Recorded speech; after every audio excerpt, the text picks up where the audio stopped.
পল্লীগ্রাম টিভির ভিডিও যারা নিয়মিত দেখেন তাদের কাছে আজকের এই দুই মুখ একদমই অপরিচিত নয়।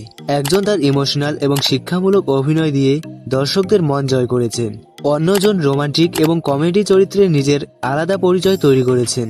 হ্যাঁ, আজকের ভিডিওতে আমরা কথা বলবো পল্লীগ্রাম টিভির দুই পরিচিত অভিনেত্রী সালমা এবং অভিনেত্রী সাথীকে নিয়ে। কিন্তু প্রশ্ন হচ্ছে, এই দুই অভিনেত্রীর মধ্যে কে বর্তমানে বেশি জনপ্রিয়, কার ইনস্টাগ্রামে ফলোয়ার বেশি, কার অভিনয়ের ধরন দর্শকদের বেশি পছন্দ, কার পারিশ্রমিক বেশি হতে পারে, আর পল্লীগ্রাম টিভির দর্শকদের কাছে শেষ পর্যন্ত কে এগিয়ে।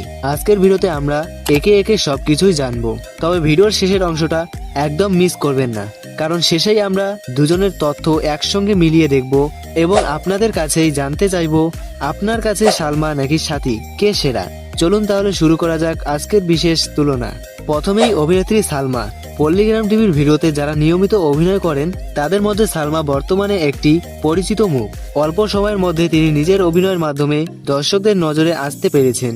বিশেষ করে ইমোশনাল, পারিবারিক এবং শিক্ষামূলক গল্পের চরিত্রে সালমার অভিনয় দর্শকদের বেশ ভালো লাগে।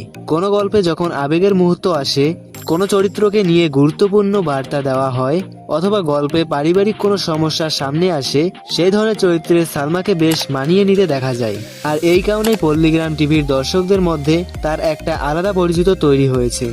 এবার যদি তার বাড়ির কথা বলি, বিভিন্ন তথ্য অনুযায়ী অভিনেত্রী সালমার বাড়ি পশ্চিমবঙ্গের দক্ষিণ 24 পরগনা জেলায়। তবে তার ব্যক্তিগত জীবন সম্পর্কে খুব বেশি তথ্য প্রকাশ পাওয়া যায় না। তিনি মূলত তার অভিনয়ের মাধ্যমেই দর্শকদের কাছে পরিচিত হয়ে উঠেছেন। আর একজন শিল্পীর ক্ষেত্রে সেটাই সবচেয়ে গুরুত্বপূর্ণ বিষয়, কারণ দর্শক শেষ পর্যন্ত মনে রাখেন একজন শিল্পীর কাজ এবং অভিনয়।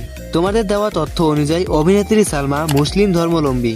তবে এখানে একটি বিষয় পরিষ্কার, এই ভিডিওতে ধর্মের কোনো তুলনা করা হচ্ছে না, কারণ একজন অভিনেত্রীর অভিনয় বা জনপ্রিয়তার সঙ্গে তার ধর্মের কোনো সম্পর্ক নেই। আমরা এখানে শুধুমাত্র দর্শকদের আগ্রহ এবং বিনোদনের জন্য বিভিন্ন তথ্য তুলে ধরেছি। এবার যার কথা বলবো তিনি পল্লীগ্রাম টিভির দর্শকদের কাছে বেশ পরিচিত। তিনি হলেন অভিনেত্রী সাথী। সাথীও খুব বেশি সময় ধরে এই জগতে নেই, কিন্তু অল্প সময়ের মধ্যেই তিনি দর্শকদের মধ্যে নিজের একটি জায়গা তৈরি করে নিয়েছে। বিশেষ করে রোমান্টিক এবং কমেডি দৃশ্যে তার অভিনয় অনেক দর্শকের নজর কেড়েছে। গল্পের মধ্যে যখন মজার কোনো পরিস্থিতি তৈরি হয় কিংবা রোমান্টিক কোনো মুহূর্ত আসে, তখন সাথীর অভিনয় বেশ ভালোভাবে ফুটে ওঠে। আর এ কারণেই অনেক দর্শক তার অভিনয় পছন্দ করেন। সাথীর বাড়ি কোথায়? বিভিন্ন তথ্য অনুযায়ী অভিনেত্রী সাথীর বাড়ি পশ্চিমবঙ্গের নদিয়া জেলার আজলামপুরে। নদিয়া জেলার এই অভিনেত্রী অভিনয়ের মাধ্যমে খুব অল্প সময়ের মধ্যেই দর্শকদের কাছে পরিচিত হয়ে উঠেছে। তোমাদের দেওয়া তথ্য অনুযায়ী অভিনেত্রী সাথীও মুসলিম ধর্মাবলম্বী। তবে আবারও বলছি, এখানে ধর্মের কোনো তুলনা নয়। আজকের ভিডিওর মূল বিষয় হলো তাদের অভিনয়, জনপ্রিয়তা এবং দর্শকদের ভালোবাসা। সালমা ভার্সেস সাথী, অভিনয় কে এগিয়ে? এবার আসি আসল তুলনায়। যদি আমরা দুজনের অভিনয়ের ধরন দেখি, তাহলে দুজনের মধ্যেই বেশ কিছু পার্থক্য রয়েছে। সালমাকে বেশি দেখা যায় ইমোশনাল চরিত্রে, পারিবারিক গল্পে, শিক্ষামূলক গল্পে, আবেগঘন দৃশ্যে, সিরিয়াস চরিত্রে। অর্থাৎ গল্পের মধ্যে আবেগ এবং গুরুত্বপূর্ণ কোনো বার্তা থাকলে সালমার অভিনয় বেশ ভালোভাবে মানিয়ে যায়। অন্যদিকে সাথীকে বেশি মানিয়ে যায় রোমান্টিক দৃশ্যে, কমেডি চরিত্রে, মজার পরিস্থিতিতে, হালকা গল্পের দৃশ্যে, রোমান্টিক গল্পে। তাই অভিনয়ের ধরন অনুযায়ী দুজনেরই আলাদা শক্তির জায়গা রয়েছে। এবার আসি ইনস্টাগ্রামের জনপ্রিয়তায়। এখনকার সময়ে একজন অভিনেতা বা অভিনেত্রীর জনপ্রিয়তার একটা বড় অংশ বোঝা যায় সোশ্যাল মিডিয়া থেকেও। আর ইনস্টাগ্রামে এই দুই অভিনেত্রীরই ভালো ফলোয়ার রয়েছে। কিন্তু এখানেই রয়েছে একটা গুরুত্বপূর্ণ পার্থক্য। সালমার ইনস্টাগ্রামে রয়েছে 5,92,000-এরও বেশি ফলোয়ার।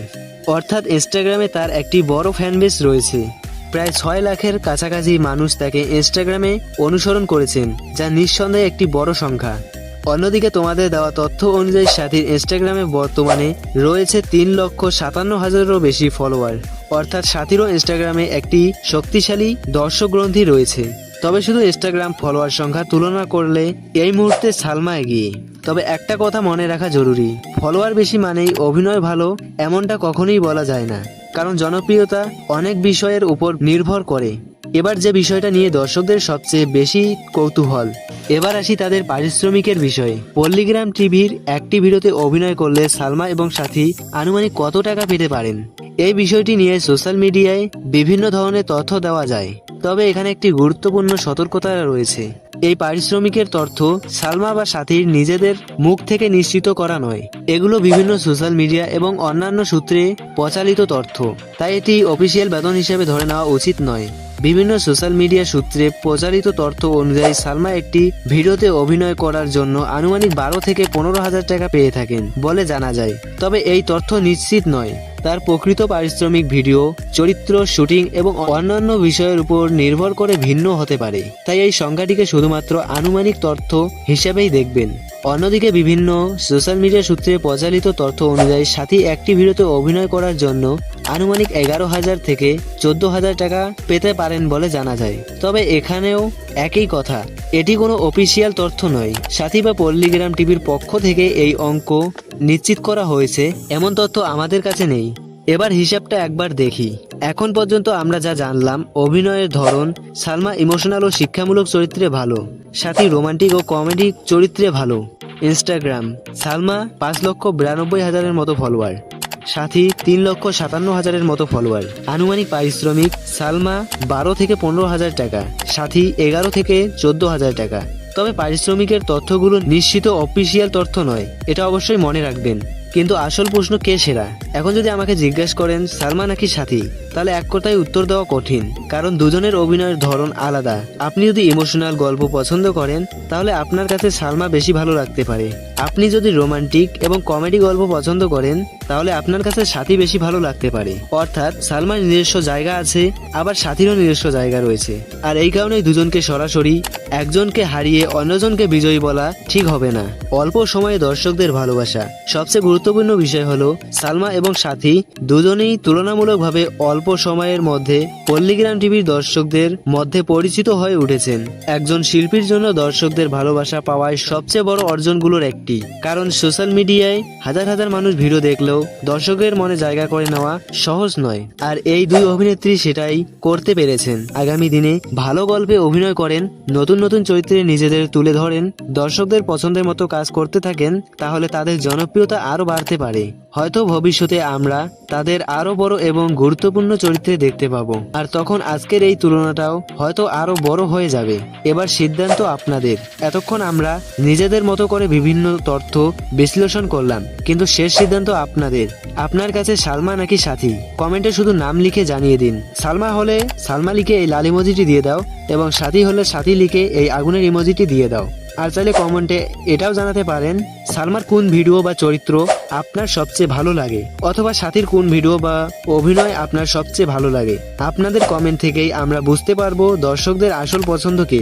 আর হ্যাঁ, আজকের ভিডিওটি যদি ভালো লেগে থাকে তাহলে ভিডিওতে একটি লাইক করে দিন। পল্লীগ্রাম টিভির অভিনেতা অভিনেত্রীদের নিয়ে এমন আরো ভিডিও দেখতে চাইলে আমাদের চ্যানেলটি সাবস্ক্রাইব করে পাশে থাকা বেল আইকনটি প্রেস করে অন করে রাখুন, কারণ সামনে আমরা পল্লীগ্রাম টিভির আরো অনেক জনপ্রিয় অভিনেতা অভিনেত্রীকে নিয়ে এমনই তথ্যভিত্তিক এবং বিনোদনমূলক ভিডিও নিয়ে আসব। আপনাদের কমেন্টের উপর ভিত্তি করেই পরের ভিডিওর বিষয় নির্বাচন করা হতে পারে। আজকের এই ভিডিওটি শুধুমাত্র বিনোদনের উদ্দেশ্যে তৈরি করা হয়েছে। সালমা এবং সাথী দুজনেই নিজস্ব জায়গায় ভালো অভিনয় করেছেন। আমরা শুধু দর্শকদের বিনোদনের জন্য তাদের অভিনয়, জনপ্রিয়তা এবং বিভিন্ন তথ্য একসঙ্গে তুলে ধরেছি।